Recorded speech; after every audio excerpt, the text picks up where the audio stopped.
다시 돌아온 베트남. 베트남 달랏. 쓰레기로 만든 사원.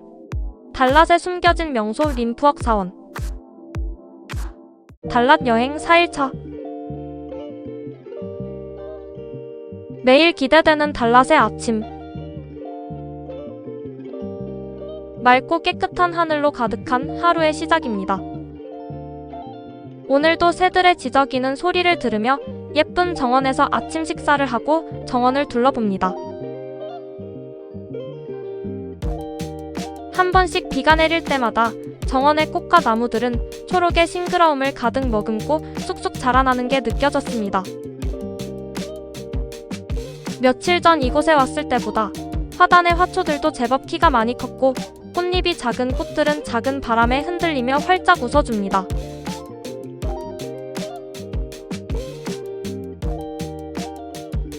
오늘은 림푸억 사원을 가보기로 하고 길을 나섭니다. 그랩콜 라엠 부티크 빌라 투 림푸억 사원 106,080동. 림푸억 사원 운영시간 매일 오전 8시부터 오후 5시까지. 입장료 무료. 림푸억 사원은 베트남 달랏에 위치한 불교 사원으로 현지인들은 이곳을 쓰레기 사원이라고 부르기도 하지만 독특한 건축과 화려한 장식으로 유명합니다. 특히 국화꽃 부처상은 이곳의 대표적인 랜드마크입니다. 이 사원은 깨진 도자기와 유리병 조각을 활용한 모자이크 장식으로 꾸며져 있어 벳자이 사원이라는 별칭도 있습니다. 벳자이는 베트남어로 고물 재활용을 뜻합니다. 종탑의 높이는 37m의 7층 종탑이 있으며 무게 8,500kg에 달하는 대형 종이 걸려 있습니다. 베트남에서 가장 높은 불교 종탑 중 하나로 꼽힙니다. 또한 사원의 역사와 신앙을 이어온 주지 스님들을 기념하는 조각상들을 볼 수 있습니다. 이 사원은 달랏 외곽의 짜이맛 지역에 위치해 있어 달랏역에서 관광열차를 타고 쉽게 이동할 수 있는데요. 달랏 기차역에서 출발하는 관광열차의 종점이 짜이맛역이랍니다. 이 노선은 약 7km 정도로 짧은 구간을 운행하며 달랏 외곽의 전원 풍경을 감상할 수 있는 코스로 유명합니다. 열차는 짜이맛역에 도착하면 바로 근처에 있는 림푸억 사원을 둘러볼 수 있도록 정차 시간을 제공하며 짜이맛역에서 림푸억 사원까지는 도보로 약 5분 정도 걸리며 거리는 약 300m에서 500m 정도입니다. 역에서 내리면 사람들이 대부분 같은 방향으로 이동하는데 그 길을 따라가면 쉽게 사원 입구에 도착할 수 있습니다. 길은 비교적 단순해서 큰 길로 나와 오른쪽으로 걷다가 골목으로 들어가면 바로 사원이 나타납니다. 그래서 많은 여행객들이 달랏 기차역 관광열차를 타는 이유가 바로 이 사원을 방문하기 위해서이기도 합니다. 사원 건물 곳곳에는 불교 신화와 서유기 속 인물들을 형상화한 조각들이 있어 보는 재미가 있습니다. 특히 12,000여 개의 유리병으로 만든 용 사원은 압도적인 크기와 디테일로 눈길을 사로잡습니다. 국화꽃 부처상 규모는 약 18m 높이의 관음보살상으로 60만 송이 국화꽃으로 장식된 관세음보살상을 볼 수 있습니다. 재료는 국화꽃뿐 아니라 장미 등 말린 꽃잎을 활용해 만들어졌고 가까이서 보면 꽃잎이 바람에 흩날리는 듯한 신비로운 느낌을 줍니다. 꽃으로 장식된 불상은 불교의 자비와 아름다움을 자연의 생명력과 연결시킨 예술적 표현으로 방문객들에게 깊은 인상을 남깁니다. 사원 안의 7층 종탑. 사원 안의 7층 종탑은 커다란 종이 걸려 있는데 방문객들이 소원 체험에 참여할 수 있습니다. 소원 체험 참여 방법은 종탑 앞에 마련된 소원 종이에 자신의 소원을 적습니다. 그 소원지를 지정된 장소에 붙인 뒤 종을 한 번 울리면서 소원을 빌면 된다고 합니다. 종소리는 깊고 울림이 커서 마치 소원이 하늘로 전달되는 듯한 기분을 느낄 수 있습니다. 현지인뿐 아니라 관광객들도 많이 참여하는데 이 과정 자체가 하나의 의식 같은 체험으로 여겨집니다. 비와 짝꿍도 소원 종이에 소원을 적고 소원이 적힌 종이를 지정된 장소에 붙인 뒤 종을 한번 울리고 사원을 내려왔습니다. 정말 많은 소원지들이 가득 붙어 있었습니다. 다양한 언어로 많은 사람들이 적어놓은 소원지를 볼 수 있었습니다. 법당으로 들어서니 정말 많은 관세음보살상과 고승들의 조각상들이 법당 안을 가득 채우고 있었습니다. 연세 많으신 어르신들이 간절한 기도를 올리는 모습도 볼 수 있었습니다. 조용하고 차분하게 법당 안을 한 바퀴 둘러보고 나왔습니다. 베트남에서 가장 유명한 고승 스님 중 한 분은 바로 틱광득 스님입니다. 틱광득 스님의 소신 공양 사건은 베트남 현대사와 불교사에서 가장 충격적이고 상징적인 사건 중 하나입니다. 틱광득 스님은 1897년에 태어나 어린 나이에 출가하여 평생을 불교 포교와 사찰 재건에 헌신했습니다. 1960년대 초 남베트남은 응오딘지엠 정권이 카톨릭을 우대하고 불교를 탄압하는 정책을 펼쳤습니다. 불교 신자들은 차별과 억압에 시달렸고 이에 대한 저항이 점점 커졌습니다. 1963년 6월 11일 틱광득 스님은 호찌민 캄보디아 대사관 앞에서 많은 승려와 시민들이 지켜보는 가운데 소신 공양을 했습니다. 그는 연꽃 잡업으로 앉아 불길 속에서도 표정 하나 변하지 않고 고요히 죽음을 맞이했습니다. 당시 현장을 촬영한 미국 기자 말콤 브라운의 사진은 전 세계 언론에 실렸고 퓰리처상을 수상했습니다. 이 사진은 베트남 불교 탄압 문제를 국제적으로 알리는 계기가 되었고 미국과 국제사회의 여론을 크게 흔들었습니다. 사건은 남베트남 국민들의 분노를 폭발시켰고 응오딘지엠 정권의 정당성을 크게 흔들었습니다. 결국 이 사건은 정권 붕괴와 베트남 전쟁의 격화로 이어지는 중요한 도화선이 되었습니다.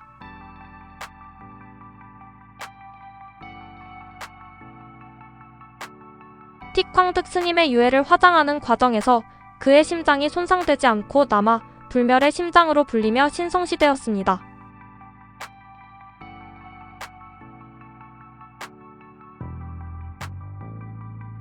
그의 희생은 베트남 불교뿐 아니라 정치 사회적으로도 큰 영향을 미쳤으며 지금도 베트남 불교 역사에서 가장 상징적인 인물로 기억됩니다.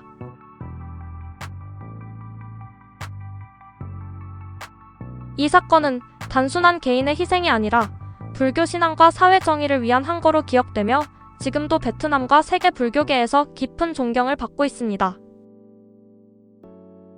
사원을 한 바퀴 둘러본 뒤 전시관이 보여 잠시 들어가 봅니다.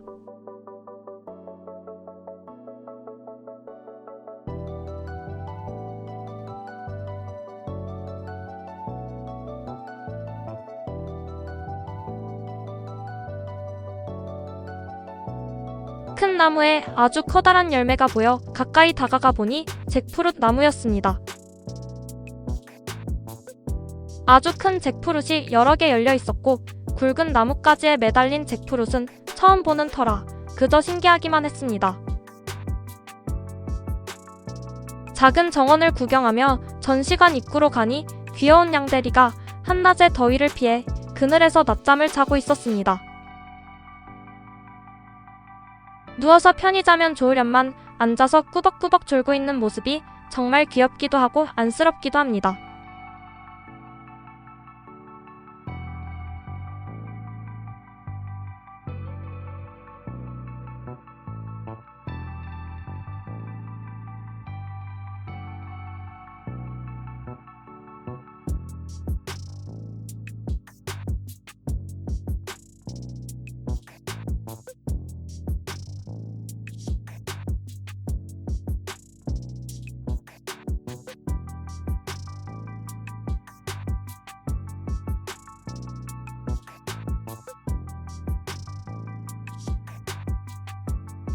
이곳 전시관에는 다양한 불교 용품과 앤틱 상품들이 전시 판매되고 있었고 한 바퀴 둘러본 뒤 나왔습니다. 림푸억 사원에는 지하에 지옥 체험 공간도 있다고 들었지만 어둡고 침침한 곳은 가고 싶지 않아 직접 들어가 보지는 않았습니다. 달랏 여행에서 기차역 관광열차를 타실 예정이라면 일정에 림푸억 사원 방문을 추가하는 것도 좋은 경험이 될 것 같습니다. 우리가 방문한 날은 하늘에 먹구름이 가득해 날씨가 조금 어두웠습니다.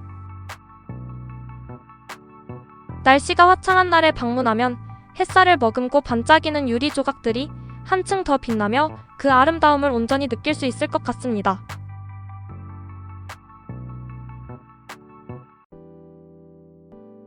림푸억 사원 투어를 마치고 달랏 야시장으로 향합니다.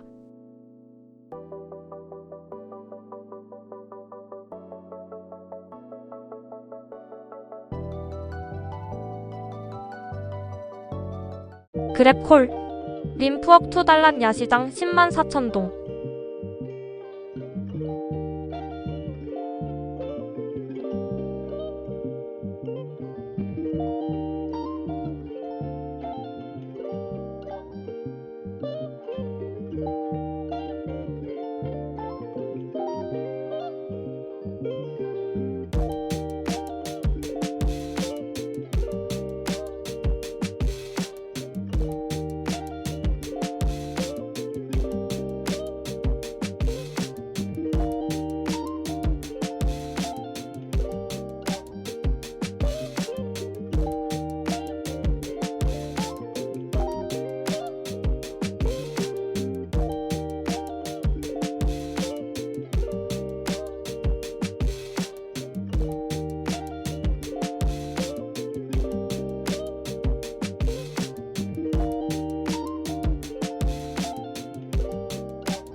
달랏 야시장을 한 바퀴 둘러본 뒤 롯데리아에서 저녁 식사를 하고 숙소로 돌아왔습니다. 그랩콜 달랏 야시장 투 라엠 부티크 빌라 39,520동. 둥글고 예쁜 달이 고요히 빛나는 달랏의 풍경을 감상하며 여행의 마지막 밤을 차분히 마무리했습니다.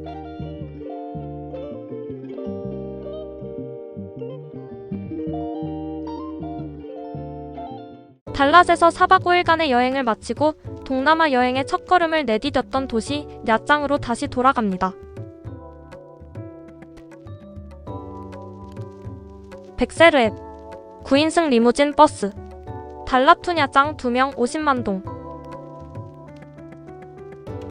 예약한 리무진 버스를 기다리며 숙소 로비에 앉아있던 순간 리셉션에 있던 친절한 직원이 픽업 차량이 호텔 앞까지 올 수 있는지 전화를 걸어 직접 확인해 주었습니다. 까먼 픽업 차량은 호텔 앞까지 올 수 없다는 안내를 받고 우리는 무거운 캐리어를 끌며 가파른 경사로를 올라 메인 도로에 도착해 예약한 리무진 버스에 탑승했습니다. 무거운 캐리어를 끌고 내려가는 것도 꽤 힘들었지만 가파른 길을 다시 올라가는 건 정말이지 몇 배는 더 고된 일이었습니다. 가파른 경사로가 있어 다소 불편하긴 했지만 그 점을 제외하면 모든 것이 만족스러웠던 라엠 부티크 빌라에서 평화로운 시간을 보내고 잘 지내다 갑니다. 4박 5일간의 달랏 여행. 달랏은 우리에게 편안하고 여유로운 순간을 선물해준 도시였던 것 같습니다. 달랏은 2-3일 정도 머물기에 알맞은 도시이며 시간이 부족하다면 랴짱에서 출발하는 당일치기나 1박 2일 코스도 좋은 선택지가 될 것 같습니다. 아름답고 고요한 풍경 속에서 마음의 평화를 찾고 싶을 때 달랏은 충분한 휴식과 힐링을 선물해줄 여행지입니다. 예약한 리무진 버스를 타고 2시간가량 달린 끝에 우리는 혼자오 스톤 스트림이라는 작은 휴게소에 도착해 약 30분 동안 여유롭게 휴식을 즐겼습니다. 휴게소 뒤편 풍경 좋은 길을 따라 걷다 보니 고릴라와 악어, 콧불속, 코끼리 조형물이 자리한 작은 공원이 나타났습니다. 옆으로는 강물이 잔잔히 흐르고 있어 잠시 발걸음을 멈추고 쉬어가기 참 좋은 곳이었습니다. 리무진 버스를 타고 1시간가량 더 달린 끝에 동남아 여행의 첫 기억이 깃든 곳이자 우리가 편안하게 머물렀던 파나마 나트랑 호텔에 다시 도착했습니다.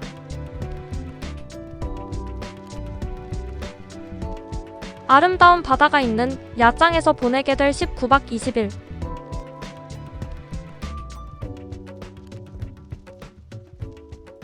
내일이 기다려지는 야짱의 하루. 다시 돌아온 베트남 여행 에피소드 10편은 야짱 일상 영상으로 이어갑니다. 이번 영상 보시면서 힐링되고 즐거운 시간 보내셨으면 좋겠습니다. 구독, 좋아요, 알림은 영상 제작에 큰 힘이 됩니다. 오늘도 반달곰 지구여행과 함께 여행해주셔서 고맙습니다.